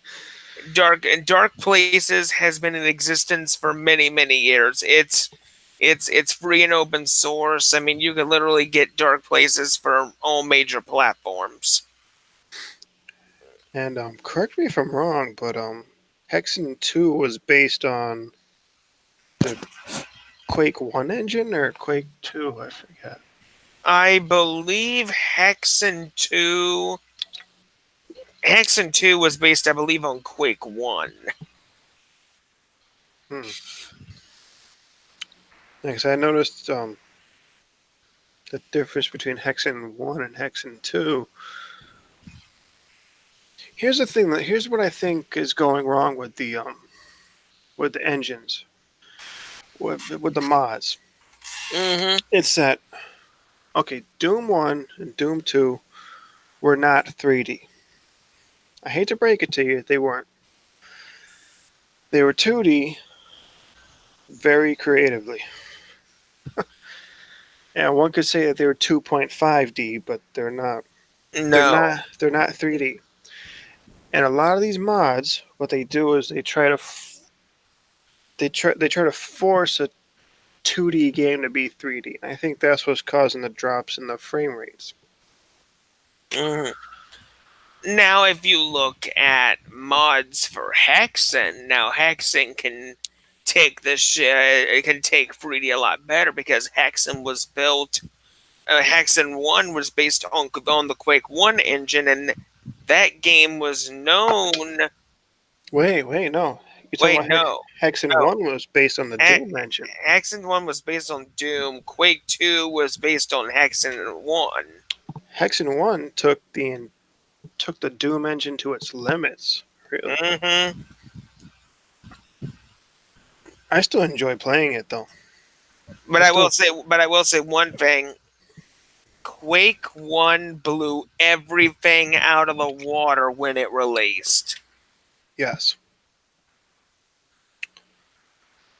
I've always looked at Quake as like a preview to what's coming down the road for Doom. Hmm. I mean, over the last 3 years since 2016, Doom has had a major revival. I mean, it got a new game for the PS4 and the Xbox One, which was a major hit. Oh yeah, and there's a new one coming out later this year too. Doom Eternity. Yeah, I wish I had the specs for that. There's just one thing missing. They need to port Doom 3 to the Switch. I think the Switch could pull it off. I mean, if you can put the PDA system and the weapon tag toggles into the Switch's screen, I think it could work. Well, I mean, the original Doom 3 was made for what the PlayStation 2, I think.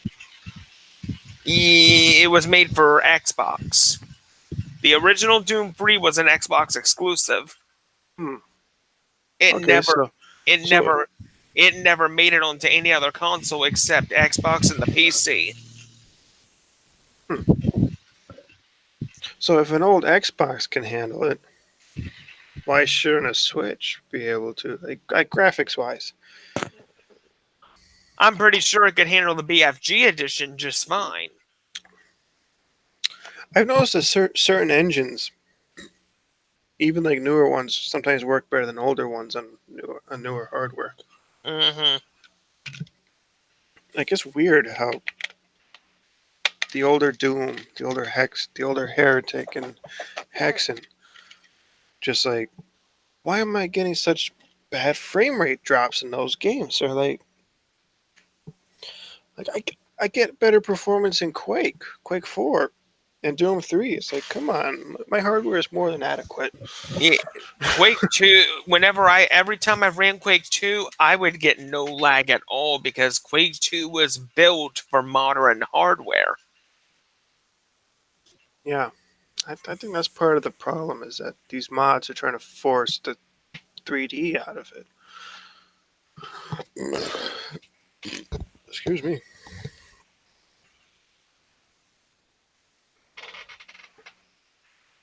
But I will say when it comes to gaming on Linux, it's only just beginning. You're going to see more Yeah. games get ported to Linux before the year is over. Oh yeah. And now that Proton came out, I mean, who's to say that they have to port them anymore? You could just take you could just take games from Windows XP backwards and they'll work just fine on Proton. But you know what would be nice is if they there was this game I played came out in 2012 called Syndicate. That was a pretty cool game. I can't find it on Steam though.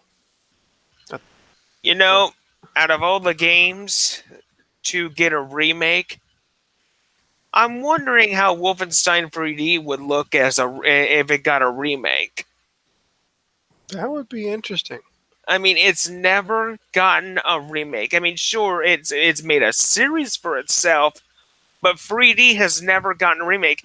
Sure, it's gotten re-releases over the last couple of years to where the game has had several bug fixes and improvements, but I'll be it's right back. Let's just okay. go to the bathroom real quick. Go ahead.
Okay.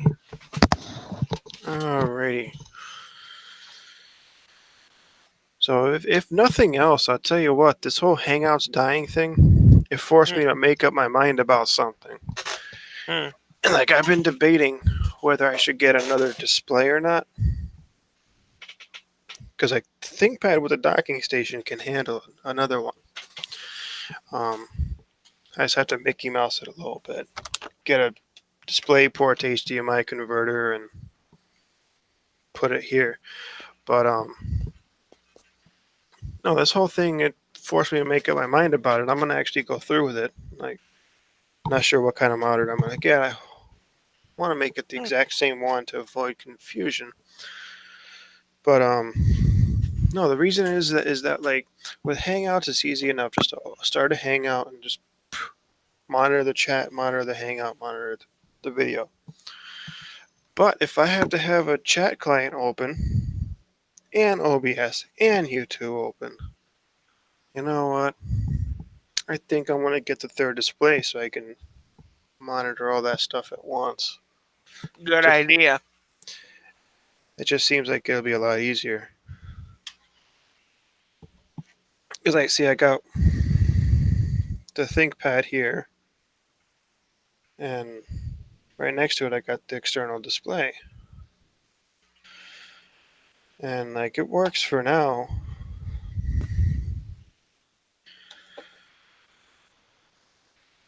It's like with the built-in display, this makes two. If I get another one, that'll make three displays with two monitors.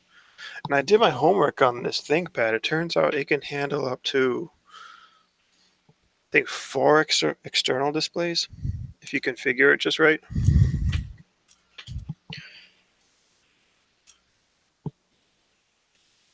Mm-hmm.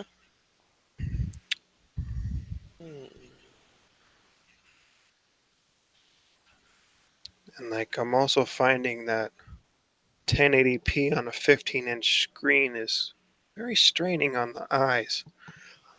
Yeah.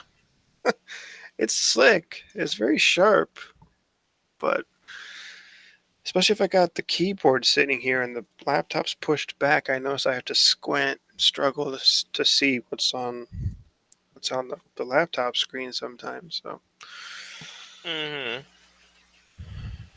or maybe I'm just getting old. Who knows? One old fart. Can't see my laptop anymore.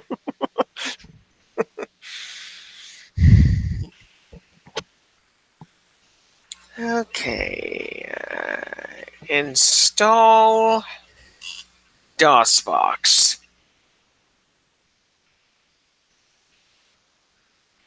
I do have DOSBox. I rarely use it because it like Steam will by default try to open Doom in DOSBox. I learned that, but it will crash. It will Mm-hmm. fail. It will fail to launch it.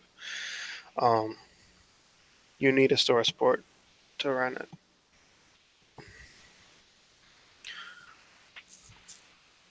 And GZ Doom I think does the best job with Doom, but I think Doomsday Engine does the best job with Heretic and Hexen, so I keep them both around.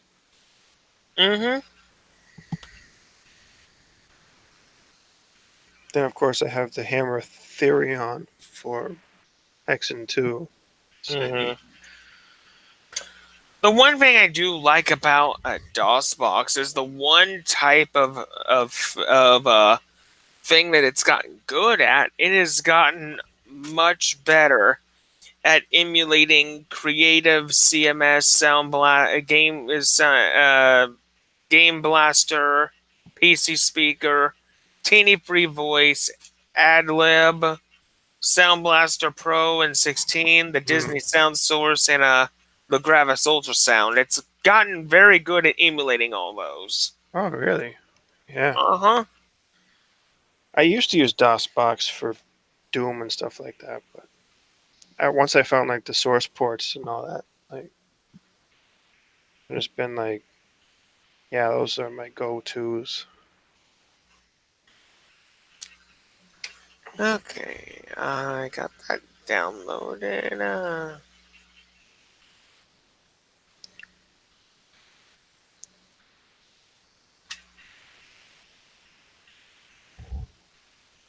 Okay, that's nice.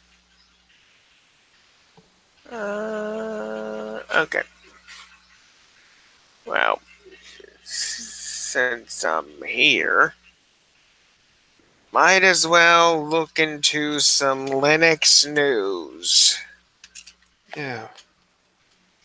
I haven't looked up any articles today. I mean, I have two videos already uploaded, but well, that was yesterday, so. I suppose I could get some done. Uh,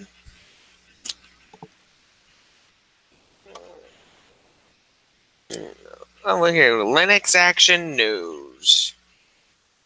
That's a good name for stuff. Uh, oh, it's a podcast. That's nice. Yeah, I think it's a radio show, isn't it? I think it is. There's a few. I got Jupiter Broadcasting. Uh huh. Um, Linux Action News. I think there's another one, but I don't.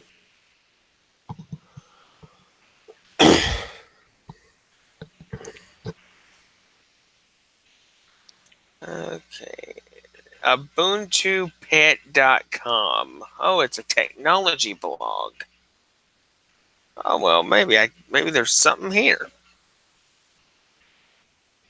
Okay, top 20 best Linux video conferencing software in 2019. Oh, I gotta see this. Number one is Jitsi. Number number two is Signal. Number three, I've never heard of this one before. Open Meetings. Hmm. Uh-huh.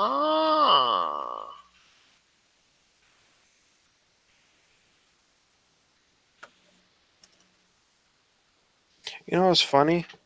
I searched the word top in Google. The first thing that pops up for me is top window managers Linux.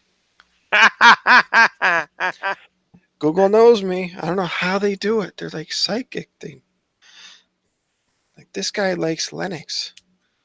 Mhm. Let's let them know we're thinking about him. Okay, let's this. It's not creepy at all.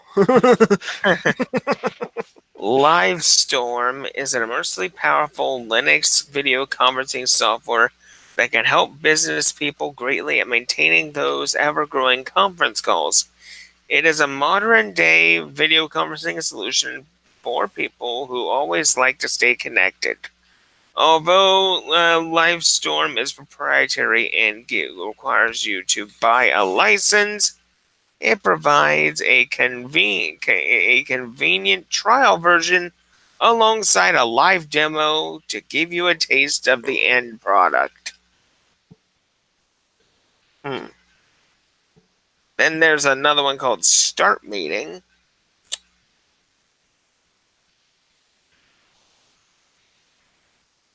I looked at Q Talks. It's nice, but it only supports one-on-one video chats. So like, Uh, so like you can't bring in like multiple people. yeah, I know.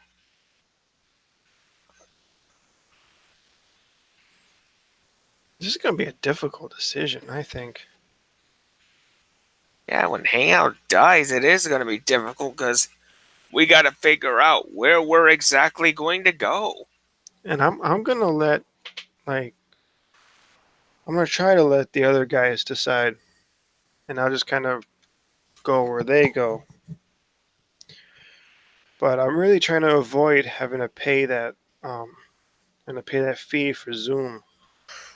Because like if only it didn't have that time limit, Zoom would be an awesome choice. Hmm.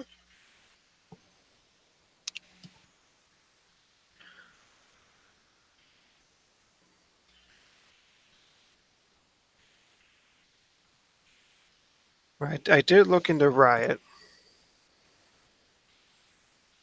and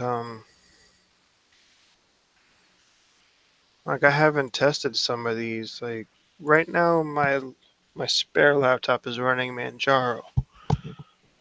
I wipe Mint off of it and put Manjaro on it because I'm testing out video chat apps, and I'd rather have a base that I'm used to do things like that. And so, like, Because like when I tried to get some of the talk software for Mint, I could just tell it was going to be a pain in the butt to get some of it.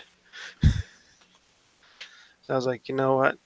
I'm not going to finagle with this, not during experimentation time. And so like I might give Open Mandriva a try if I get some time, but like they're not saying any dates for when Hangouts is gonna go out. So like it could go out like tomorrow, and then we got nothing to chat with. So like I'm kind of like we gotta like it's become kind of a priority for me at this point.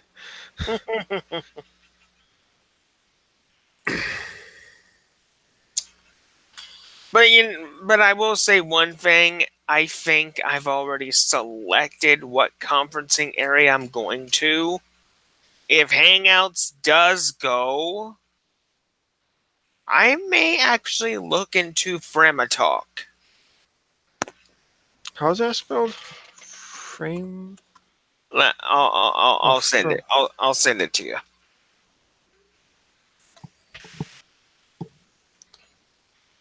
It is right here, actually. I'll put it in the description. Hmm? It would be this one right here. That's the one.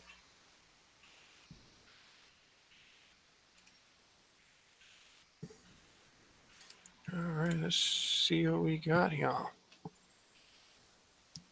Frame talk. And they don't just do web conferencing. They offer other free services too. Hmm. So I assume they have a desktop client. I hope. No, they don't. Hmm.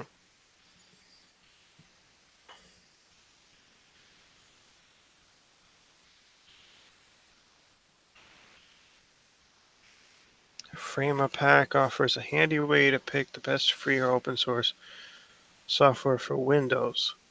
Not too bad I don't run Windows.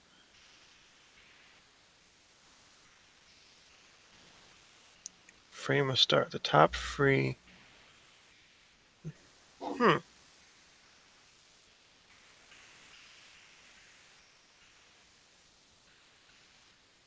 I don't know. Tomorrow I might do a stream to test out some of these things. Like what Steve's been doing. I think it's a good idea. Just because I don't wanna oh Hangouts is dead. I gotta find something new and then the entire stream is me trying to figure out how to get the thing to work. The one thing at the same time is I don't think Hangout is going to completely die. I think it's going to transform into something else. From what I heard, I think they want to with Hangouts they want to what's the word like corporatize it, so you have to pay for it or some other service like it. Like I don't know what they're doing, but like I think it might work out for the better though. Like a lot of these things are scary at first, but like imagine this. Like okay, let's say I want to do a stream and I want to make it an open chat. Well, I have to think that before I start it because if I start it in OBS, I can't change my mind down the road and say like, okay, I want to make this an open chat, right? But like, let's say later into the video, I decide, okay, I want to make it an open chat. Well, I just got to open up Riot now, send people a link to my to my chat room, and then open it up and send the sound through OBS. I mean, it might have its advantages that we just don't see yet. Uh-huh. And like, I'm thinking tomorrow I'm gonna test out Riot Yeah. as my first experiment. I tried Q Talks the day before, and I think it was a good app. I like that it has a terminal-based client for it, and I like that it has a very lightweight client for it too, and it has a QTalks client too. That's just Qt based. There's like a million clients for this thing. The only problem is it doesn't support conference calling.